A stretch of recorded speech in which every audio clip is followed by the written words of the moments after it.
बोलिए।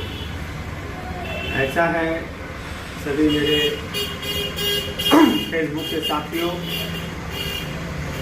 आप देख रहे हैं कि आजकल आप अपने इलाज हेतु जिस किसी भी डॉक्टर के पास जाते हैं तो उनके द्वारा जो पर्ची पर दवाइयाँ लिखी होती है आपको उन्हीं के द्वारा निर्धारित दवाई दुकान पे ही वो दवाई मिलती है, या किसी अस्पताल में कोई मरीज भर्ती है तो उस अस्पताल के काउंटर से ही वो दवाई आपको लेनी पड़ती है, क्योंकि ऐसी दवाइयाँ लिखी ही जाती हैं कि वो उसके बाहर आपको मिलेंगी।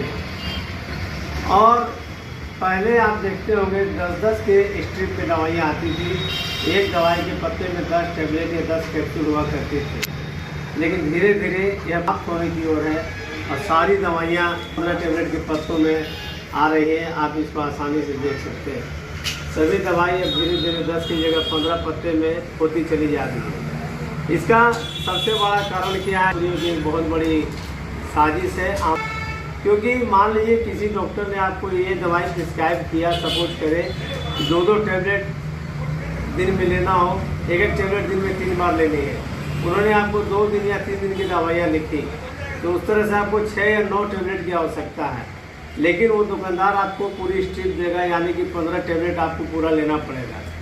बची हुई 6 टेबलेट आपको वेस्टेज में जाएगी, वो बर्बाद जाएगी, क्योंकि इधर तो दुकानदार पत्ता काट कर दवाई दे रहे हैं आज की डेट में, और न बचे हुए दवाइयों को वापस ले रहे हैं। और फिर आप जब डॉक्टर के पास फिर से दिखाने जाएंगे तो दवाइयाँ चेंज हो जाती है।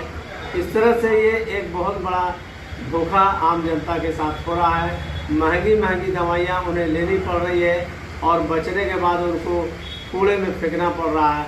न तो दुकानदार उसे वापस ले रहा है, न अन्य कहीं कोई साधन है कि आप उसको जबरन खा भी नहीं सकते।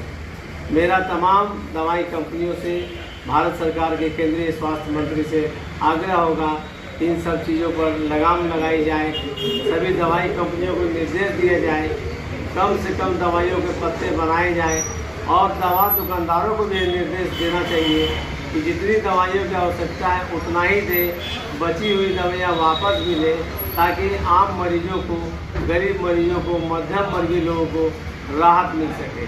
धन्यवाद। जय हिंद, जय झारखंड।